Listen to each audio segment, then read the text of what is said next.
प्रधानमंत्री नरेंद्र मोदी ने गुरु तेग बहादुर सिंह जी को उनके बलिदान और समर्पण के लिए किया याद। रकाबगंज गुरुद्वारे पहुंचकर टेका मत्था, दी विनम्र श्रद्धांजलि।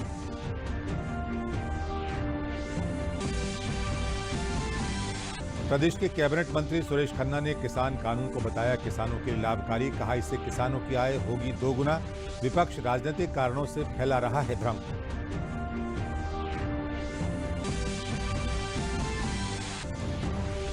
शामली के किसानों को केंद्रीय मंत्री रविशंकर प्रसाद के प्रयासों से मिला नए कृषि बिल के तहत लाभ। ₹1 किलो बिकने वाली गोभी 10 गुने मूल्य पर बिकी दिल्ली के बाजार में।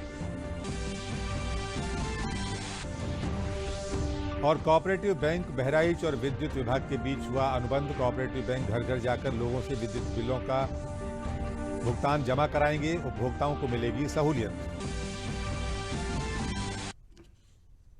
नमस्कार, मैं अशोक यादव और अब समाचार विस्तार से। जनता के बीच अपनी पहुंच बनाने और लोगों के साथ जुड़ने की अपील के लिए प्रधानमंत्री नरेंद्र मोदी हमेशा से ही लोकप्रिय रहे हैं। आज सुबह प्रधानमंत्री राजधानी दिल्ली स्थित गुरुद्वारा रकाबगंज पहुंचे। प्रधानमंत्री ने वहां पहुंचकर गुरु तेग बहादुर सिंह जी को उनके असीम बलिदान और समर्पण के लिए याद किया और उन्हें श्रद्धांजलि दी। इस दौरान इलाके में कोई अतिरिक्त पुलिस बंदोबस्त नहीं किया गया ताकि आम लोगों को प्रधानमंत्री की यात्रा के कारण कोई परेशानी न हो।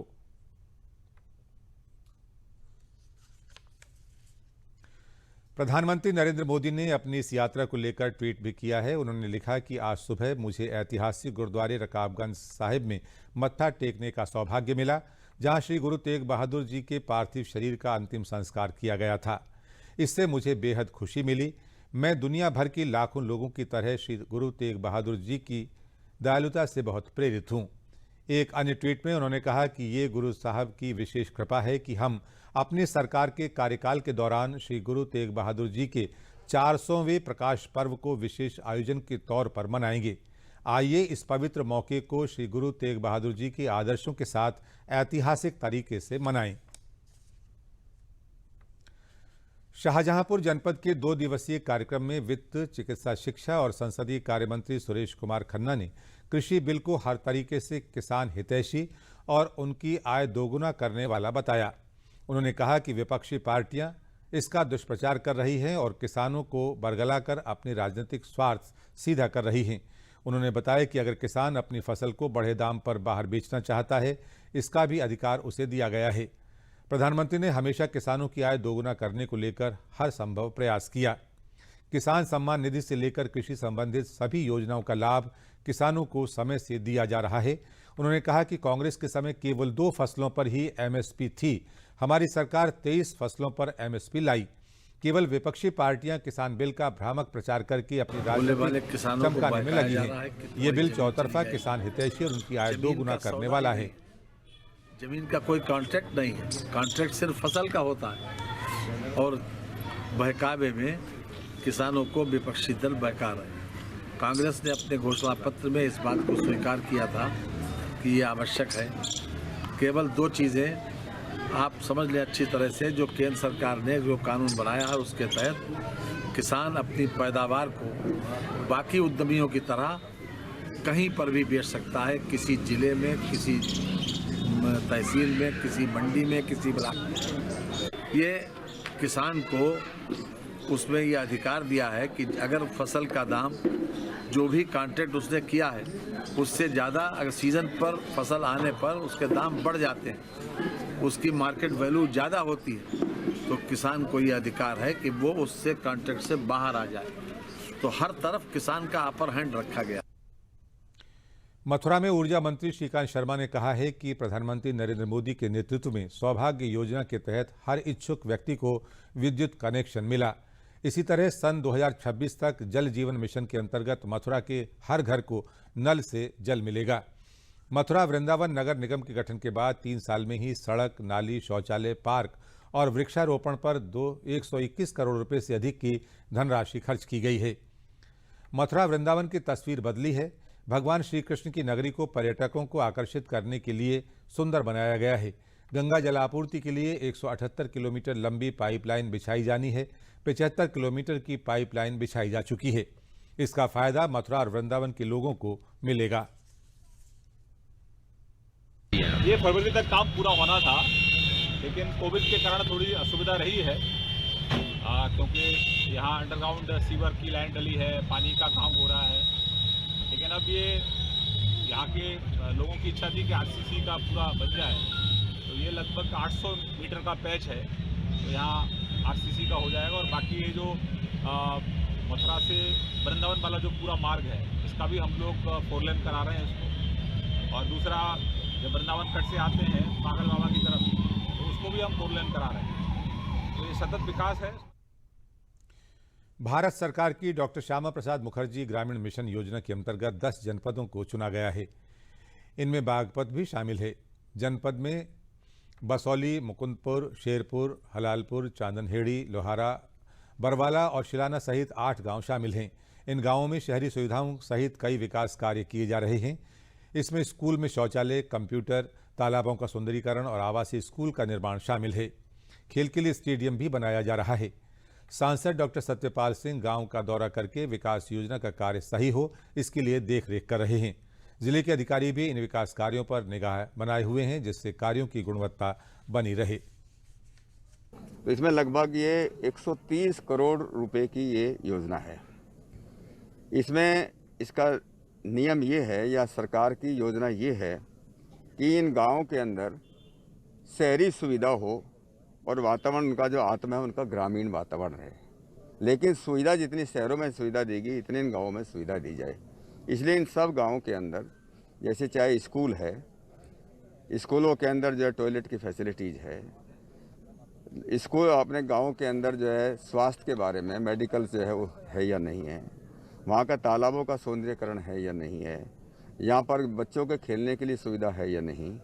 इसी योजना के अंदर एक बड़ी अच्छी बात यह है कि लगभग 30 करोड़ की योजना से एक जिसको रेजिडेंशियल हम बोलते हैं, आवासीय जो है स्कूल बनाने की भी योजना है। जो काम कार्यदायी संस्थाएं हमारी कर रही उनको यहाँ मौके पर बुलाया गया है। ग्राम प्रधान है और आम पब्लिक भी है। और मैंने स्वयं जो है बासौली का निरीक्षण किया है और उनके जो काम करते हुए पाया गया है उसकी टेस्टिंग जो है, टेक्निकल टेस्टिंग जो है वो लैब से कराई जाएगी। टीम गठित कर दी गई है एक्सियन के नेतृत्व में, एक्सियन जो है पीडब्ल्यूडी के, एक्सियन आरईडी के और एक ऑफिसर्स के नेतृत्व में, सीडीओ के नेतृत्व में। तो ये टीम जाकर और डीडीओ उसमें टीम में रहेंगे, तो ये टीम जाकर जितने काम हो रहे हैं उनका निरीक्षण करेगी और इसके बाद ही उनकी कोई अगली किस्त जो है गुणवत्तापूर्ण इनका काम पाया जाएगा, तो ही अगली किस्त उनकी रिलीज की जाएगी। बहराइच कोऑपरेटिव बैंक और विद्युत विभाग के बीच अनुबंध हो जाने से अब बैंक कर्मी विद्युत बिलों का भुगतान घर घर जाकर जमा कराएंगे। कृषि क्षेत्र और ग्रामीण क्षेत्र के विद्युत उपभोक्ता अब विद्युत बिल कोऑपरेटिव बैंक के कर्मियों के माध्यम से आसानी से जमा कर सकेंगे। प्रदेश के सहकारिता मंत्री मुकुट बिहारी वर्मा की उपस्थिति में कोऑपरेटिव बैंक और विद्युत विभाग के बीच ये करार हुआ। इससे बैंक को भी आर्थिक रूप से जहां लाभ होगा, वहीं विद्युत विभाग को भी समय से बिल की धनराशि मिल सकेगी। ग्रामीण क्षेत्र के लोगों को स्थानीय बैंकों में ये सुविधा मिल जाएगी, जिससे उनको लंबी कतारों में बिल जमा करने के लिए नहीं लगना होगा। एक कठिनाई है समाज के बीच में, जो विद्युत विभाग की बिल है, वसूली है, वो गांव का आदमी यहाँ तक आने में उसको थोड़ी दिक्कत होगी। इनके विभाग का तो जिम्मेदारी हम लोग ले रहे हैं। एक एमओयू साइन हुआ है, एक एग्रीमेंट पर साइन हुआ है। बिल विद्युत विभाग की बिल की हम वसूली करेंगे, वसूली करके इनको पैसा देंगे, पैसा भी इनको सही समय पर मिल जाएगा और हमको भी इसमें जो कमीशन मिलेगा वो हमारा लाभ होगा। जितने हमारे दूरस्थ इलाके के जो विद्युत उपभोक्ता हैं, उनको बिल जमा करने में सब स्टेशन आना पड़ता है, जिस वजह से वो जमा नहीं कर पाते अपना बिल टाइम से। तो इसके लिए हम लोग अपना जो है काउंटर विद्युत विभाग अपना बढ़ा रहा है। शासन की मंशा यही है कि सब जो विद्युत उपभोक्ता है उनको डोर टू डोर जो है सुविधा मिले। उनके जैसे बिल कलेक्शन का हुआ तो सहकारी बैंक से करने पर उनका काउंटर हमारा बढ़ जाएगा। जो दूरस्थ इलाके के जो कंज्यूमर हैं वो अपना आसानी से आके अपना बिल अपने नज़दीकी स्थान पर या गांव में ही उनको ये सुविधा मिल जाएगी। तो हमारा बिल कलेक्शन बढ़ाना प्लस जो है उपभोक्ताओं की सुविधा देना कि उनको डोर टू डोर उनको बिल जमा करने की सुविधा मिल जाए। एक करार पर हस्ताक्षर होना तय हुआ है जिसके अधीन हमारी जो पैक्स हैं, समितियां, वो जनता से विद्युत बिल का पैसा कलेक्शन करके विभाग को जमा करेंगे ग्रामीण स्तर पर, और जहां जहां हमारी समितियां दूरस्थ स्थानों से मिल सके, ऐसा हम लोगों का प्रयास है।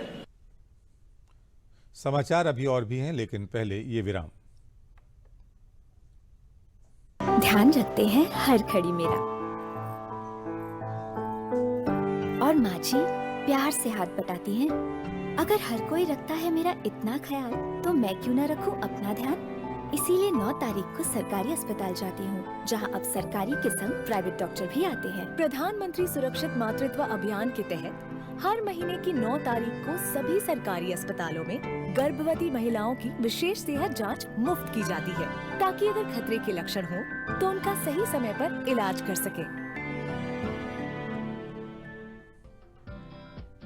अपने डॉक्टर या एएनएम की मदद से नवजात शिशु को जन्म के तुरंत बाद अपने स्तन पर रखें। उसे नहलाएं नहीं और साफ सूखे कपड़े से पोंछें। उसकी नाल को साफ और सूखा रखें। टोपी पहनाकर कपड़े में लपेटकर अपने पास रखें। उसे स्तनपान कराएं रात और दिन हर 4-6 घंटे में। अगर बच्चे को सांस लेने या स्तनपान करने में तकलीफ हो रही हो तो तुरंत डॉक्टर से मिलें। अधिक जानकारी के लिए इस नंबर पर फोन। इतनी प्यारी, आय हाय, जाने क्या खाए। 6 महीने में होगा माँ का दूध ही।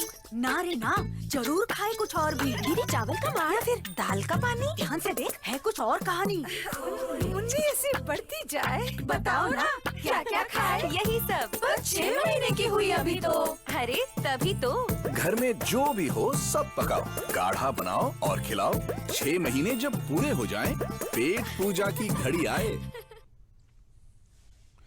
नए कृषि कानूनों का लाभ शामली के किसानों को मिलने लगा है।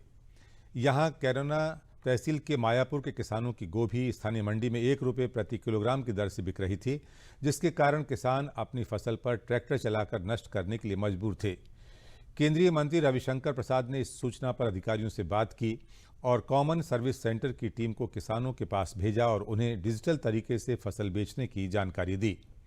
इसके माध्यम से किसानों ने दिल्ली मंडी से संपर्क करके फसल को बेचकर अच्छा मुनाफा कमाया। ई मार्ट के माध्यम से किसानों की 500 कुंटल गोभी 10 गुना दाम पर देश की मंडियों में खरीदी गई। स्थानीय विधायक और अधिकारियों ने किसानों के खेत में जाकर उनसे संवाद किया और उन्हें नए कृषि कानूनों की जानकारी दी। किसान भी इस व्यवस्था से खुश हैं। जो फसल स्थानीय बाजार में नहीं खरीदी जा रही थी, उसे दिल्ली के बाजार में बेचने पर अच्छा मुनाफा प्राप्त हुआ।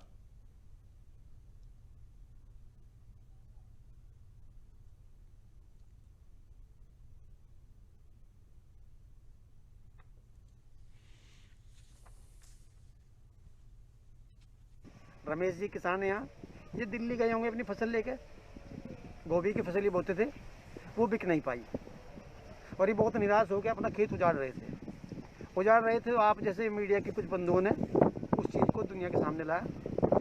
सामने आने से जो सरकारी तंत्र था वो उसमें एक्टिव हुआ और इनकी जो पड़ोसी हैं तनवीर जी, जब तक वो आई हैं तो चूँकि अपना कुछ खेत बहा चुके थे, कुछ इनका खेत बचा हुआ है रमेश जी का, लेकिन तनवीर जी का खेत बराबर में था। हमारा जो CSC की अपनी यूनिट है उसकी हेड है तानिया जी, ये डिस्ट्रिक्ट मैनेजर हैं, इन्होंने उसको देख के मीडिया के माध्यम से जानकारी लेकर यहाँ पहुँचकर इनसे पूछा। तो फिर जब इन्होंने बताया कि हम इसलिए बेच पा रहे हैं कि हमारी फसल का ज़्यादा दाम नहीं मिल पा रहा है और इतना सस्ता मंडी में 1 रुपये किलो का रेट मंडी में दिया जा रहा है, तो तब इन्होंने किसान ई मार्ट के माध्यम से इनकी फसल को उस पर अपलोड किया। उधर से कोई खरीदार सामने आए और जो फसल ये 1 रुपये किलो भी नहीं बेच पा रहे थे, वो 10 रुपये किलो का रेट तनवीर जी के खाते में आ चुका। मैं किसानों से अपील करना चाहती हूँ कि आप जैसे अभी देश में बहुत सारी चीज़ें हो रही हैं, उनको ना सुनकर अपनी जो आपकी खुद के लिए CSC किसान ई मार्ट को इस्तेमाल करें, जिससे कि आपको लाभ पहुंच सकता है। बीच में डीलर को हटाकर आप डायरेक्टली अपनी फसल सीधा बायर को भेज सकते हैं, जिसमें आपको कुछ नहीं करना होता, सिर्फ एक ऑनलाइन रजिस्ट्रेशन करना होगा। उसके लिए आपको अपना आधार कार्ड, बैंक की पासबुक अपलोड करनी है और डायरेक्टली रेट तय कर जो बायर है वो आपके खेत से ही आपका माल उठा लेगा।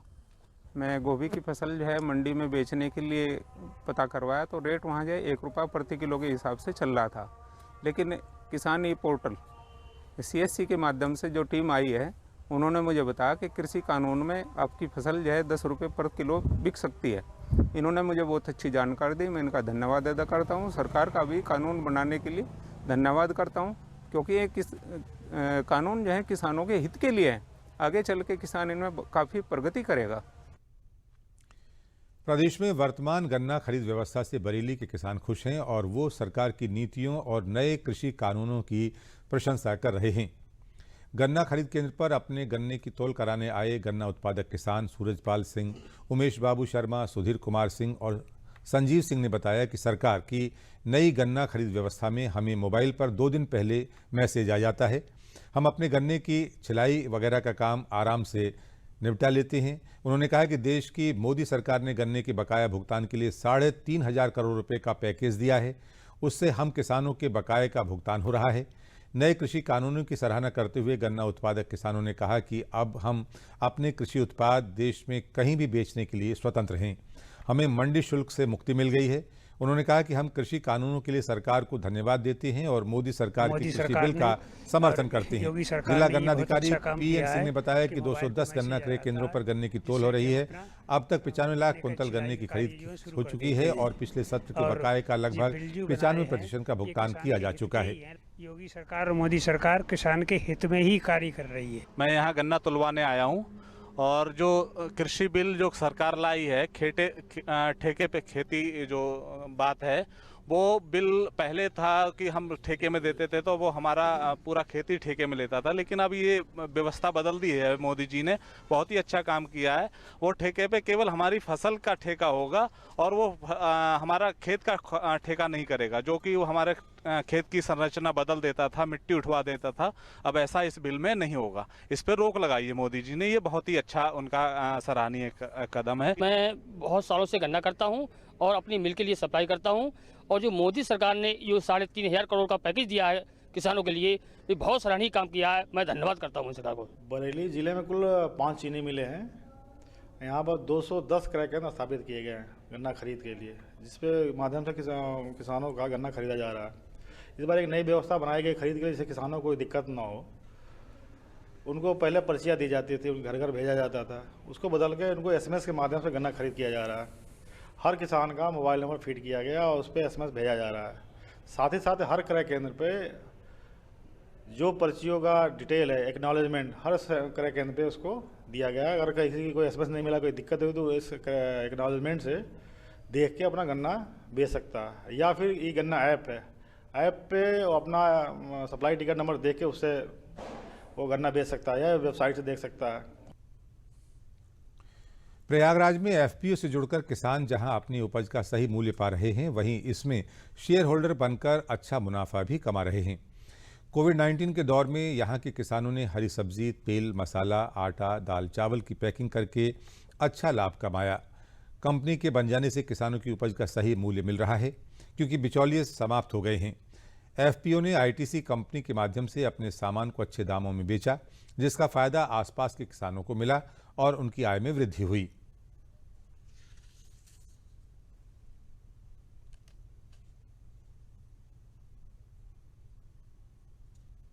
हम FPO के माध्यम से किसानों को प्रशिक्षित करने का जो हमने टीम बनाई है, वो टीम के सदस्य गांव में जाकर लोगों को बताते हैं कि आप लोग अच्छे बीज का प्रयोग कीजिए और जो उत्पादन होगा वो हमारी कंपनी लेकर सीधे आपके घर से और बाज़ार में पहुंचाएगी। किसानों को समझ लीजिए कि पूरी सुविधा और पूरा लाभ इसमें मिल रहा है। ये FPO जो है गवर्नमेंट का दिया हुआ एक बहुत अच्छा प्लान है किसानों के लिए। FPO किसानों को उद्यमी बनाने के लिए FPO बनाया गया है। किसान FPO के माध्यम से बीज से बाज़ार तक किसानों को सुविधा दी जा रही है, और अभी तक जो किसानों को बिचौलिया लोग इनका उत्पाद खरीदा करते थे, अब वो सारे सिस्टम ख़त्म हो गए हैं। अब हमारे FPO के माध्यम से ये उत्पाद उनका खरीद के, चाहे वेजिटेबल हो चाहे अनाज हो, सारी चीज़ें जो है डायरेक्ट जो है उपभोक्ता को दिया जा रहा है। प्रगति ग्राम फ्रेश प्रोड्यूसर कंपनी लिमिटेड 536 ऐसे किसानों की कंपनी है जो बंधुआपन से मुक्त हुए हैं और जो पट्टे की भूमि पर जैविक खेती कर रहे हैं। और कंपनी जो है अपने शेयरधारकों से, किसानों से सीधे उत्पाद खरीदती है वो और कंज्यूमर तक पहुंचाती है। हमारे जो उत्पाद हैं उसमें है आपका राइस वैरायटीज़ हैं, पल्सेस हैं, पल्सेस हैं, वेजिटेबल्स हैं और डेयरी प्रोडक्ट्स हैं। ये सब जो है किसानों से खरीद के कंज्यूमर तक डायरेक्ट सप्लाई किया जाता है। प्रधानमंत्री के संसदीय क्षेत्र वाराणसी रेलवे स्टेशन को सौर ऊर्जा से आच्छादित किया गया है। प्लेटफार्म, शेड के ऊपर और अन्य खाली जगहों पर सोलर पैनल लगाकर प्रति महीने 50 लाख के विद्युत बिल की बचत की जा रही है। ये योजना जहां पर्यावरण के अनुकूल है, वहीं रेल विभाग की आय बढ़ाने में भी सहायक है। इससे उत्पादित होने वाली बिजली से लगभग सभी विद्युत संयंत्र चलाए जाते हैं। वाराणसी कैंट स्टेशन पर 1.6 मेगावाट विद्युत का उत्पादन होता है। वहीं काशी रेलवे स्टेशन पर 100 किलोवाट का विद्युत उत्पादन किया जा रहा है।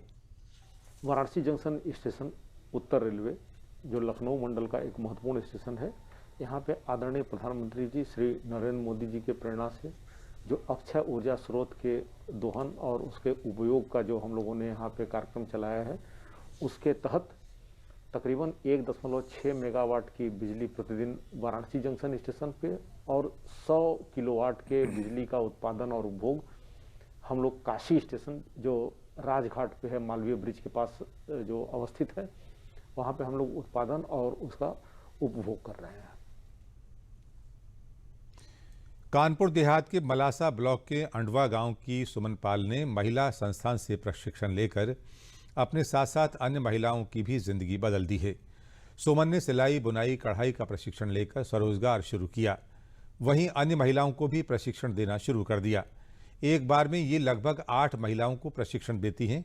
प्रशिक्षण के बदले इन्हें कुछ धनराशि मिलती है। इन प्रशिक्षित महिलाओं को काम देकर सामान का निर्माण कराया जाता है, जिसे बाजार में बेचकर अच्छी आय प्राप्त की जा रही है। हमारा नाम लक्ष्मी और मैं अंडवा में रहती हूँ और हमारे पास कोई रोजगार नहीं था, ना हम समूह में जुड़ी थी, मगर मुझे रोजगार समूह वालों ने दिया है, तब मुझे कुछ आमदनी हुई, तो हम बहुत खुश हैं। नाम लक्ष्मी पाल है, मेरा ग्राम अंडवा, पोस्ट पुखराया, हासेमऊ, ब्लॉक मलासा, कानपुर देहात की रहने वाली हूँ। मैं प्रिया स्वयं सहायता समूह की सदस्य हूँ। मैं इसमें काम करना चाहती थी, लेकिन मुझे काम मिला और मैंने सिलाई के माध्यम से कुछ काम किया। 1 महीने में मैंने 2-2.5 हज़ार रुपये का काम किया। घर में पहले मैं चौका बर्तन करती थी, लेकिन अब मुझे कुछ लाभ मिला और मैं बाहर निकलने लगी। इसके बाद जो मुझे सिलाई का काम मिला वो मैंने किया और 2-2.5 हज़ार रुपये महीने में कमाए। हमारा नाम रंजू पाल है, मैं अंडवा की रहने वाली हूँ और मैं इस समूह से जब से जुड़ी हूँ, जब से मेरी ज़िंदगी में काफ़ी बदलाव हुए हैं। पहले हम बेरोजगार थे, घर पर बैठे रहते थे, घर का चूल्हा चौका ही करते थे। जब से समूह में जुड़े तब से फील्ड वर्क प्रेरक के रूप में काम किया। गांव-गांव में जाके समूह बनाए और महिलाओं को जागरूक किया, बैठक करवाई। इसके बाद हम लोगों ने इसमें कुछ मान लो उन्नति भी की। कमाई का कोई जरिया नहीं था, इसके माध्यम से कार्य करते थे तो हमें कुछ बहुत इसका मानदेय मिल जाता था। इस तरह से हमने काफ़ी महिलाओं को जागरूक किया। आसपास के गांव में जाकर भी हमने समूह बनाए। सोनभद्र जैसे पिछड़े और पहाड़ी क्षेत्रों में प्रधानमंत्री ग्राम सड़क योजना ने इन क्षेत्रों के लोगों के जीवन को आसान कर दिया है। पहाड़ और नालों को पार करके इनके लिए शहरी क्षेत्र में आना, स्वास्थ्य केंद्रों में पहुंचना एक सपने जैसा था। बरसात के दिनों में इन लोगों की समस्या और बढ़ जाती थी, लेकिन प्रधानमंत्री सड़क योजना ने इन लोगों का आवागमन आसान ही नहीं किया, बल्कि रोजगार के नए अवसर भी दिए। अब इन ग्रामीण क्षेत्रों में रहने वाले लोगों का शहर के क्षेत्र में पहुंचना हो या स्वास्थ्य सेवाओं का लाभ लेना हो, दोनों आसानी से मिल रहे हैं। अब इन्हें नाव के सहारे नाले और नदी पार करने की जरूरत नहीं है। और नदी में जाए और प्रधानमंत्री सड़क के सहारे अपने जीवन को मर आसान भी बना जाए। रहे हैं। पारा समय से ना हो पावे। आपका फायदा भैल? अब फायदा ही भल 10 मिनट 15 मिनट में पहुंच जाता हॉस्पिटल में, यह फायदा भल। लगभग मान लीजिए कि 10 किलोमीटर की रोड बनी है और 50 से 60 आदिवासी क्षेत्र गांवों को जोड़ती है। और इस रोड को बन जाने से अब आप देख रहे हैं कि गाड़ी भी चल रही है। जैसे रोड बन गया तो चार कोई जाए लगल, अच्छा से गाड़ी घोड़ा जाए लगनी तो हमरो बिक्री होए लगल। दो पैसा का रोजगार लेकर बैठी गई। प्रधानमंत्री की महत्वाकांक्षी आवास योजना से बन रहे पक्के आवासों से बुंदेलखंड के गरीबों को भी सर्दी के सीजन में बड़ी सहूलियत मिली है। जनपद ललितपुर के पारोन गांव में 100 से अधिक आवासहीन गरीबों के पक्के आवास बन जाने से लोगों को जहां पुरानी खपरेल से छुटकारा मिला, वहीं पक्की छत होने से सर्दी की दिक्कतें भी कम हो गई हैं। लोग अब अपने नए आवासों में ही लकड़ी के उपकरण बनाने के साथ साथ सिलाई और पशुपालन का काम करके रोजगार का साधन जुटा रहे हैं। ग्रामीण प्रधानमंत्री को आवास योजना चलाने के लिए बार बार धन्यवाद ज्ञापित कर रहे हैं। वहीं ग्राम प्रधान ने केंद्र और प्रदेश सरकार द्वारा ग्राम पंचायतों और गरीब तबके के जीवन स्तर में सुधार के लिए किए गए प्रयासों के लिए बड़ी सराहनीय पहल बताई। घर कच्चा था, खपरेल था, प्रधानमंत्री जी ने छत दे दी है। छत गांव में रहते थे हम परिवारी, और काको दी उन्हें छत दे दी, सुविधा कर दी बच्चों के लिए, हम बहुत खुश हैं। पहला तो दिक्कत थी कि अब कच्चे मकान था वो मेरा था थी, अब पक्का मकान बन गया, वैसे प्रधानमंत्री ने अच्छा सुविधा कर दी, अब कोई तकलीफ नहीं है, भी अच्छा कर रहा है सब में। प्रधानमंत्री जी ने मुझे आवास दिया है, इससे हम बहुत खुश हैं। पहले हमारे बच्चे सर्दी में बहुत ज़्यादा परेशान होते थे और जानवरों को भी दिक्कत होती थी, कहाँ बांधें कहाँ बच्चे रखें, इसलिए हमें बहुत ज़्यादा दिक्कत होती थी। सर्दी से अधिकतर परेशान रहते थे हम लोग। प्रधानमंत्री जी ने हमारे लिए आवास दिया है, उससे हम बहुत खुश हैं। हमारे बच्चे यहाँ सिलाई मशीन का काम भी करते हैं, काम भी मिलता है उन लोगों को। प्रधानमंत्री जी ने हमारे साथ बहुत अच्छा किया है। प्रधानमंत्री जी के लिए बहुत बहुत धन्यवाद। माननीय प्रधानमंत्री जी ने हमारी ग्राम पंचायत को 2011 की सूची के अनुसार 105 परिवारों को पक्के मकानों से आच्छादित कर दिया है। सरकार ग्राम पंचायतों के लिए, ग्राम पंचायत में रहने वाले गरीब तबके के लोगों के लिए, उनका जीवन स्तर सुधारने के लिए निरंतर जो प्रयास कर रही है वो बहुत सराहनीय है, और इसके लिए मैं माननीय प्रधानमंत्री जी, माननीय मुख्यमंत्री जी का आभार। अंत में इस बुलेटिन के प्रमुख समाचार एक बार फिर।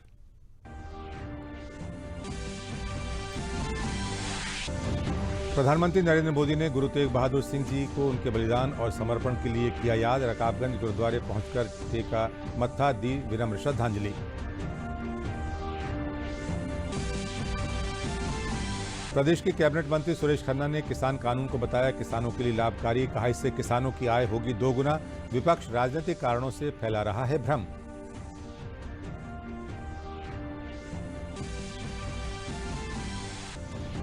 शामली के किसानों को केंद्रीय मंत्री रविशंकर प्रसाद के प्रयास से मिला नए कृषि बिल के तहत लाभ। 1 रुपए किलो बिकने वाली गोभी 10 गुने मूल्य पर बिकी दिल्ली के बाजार में।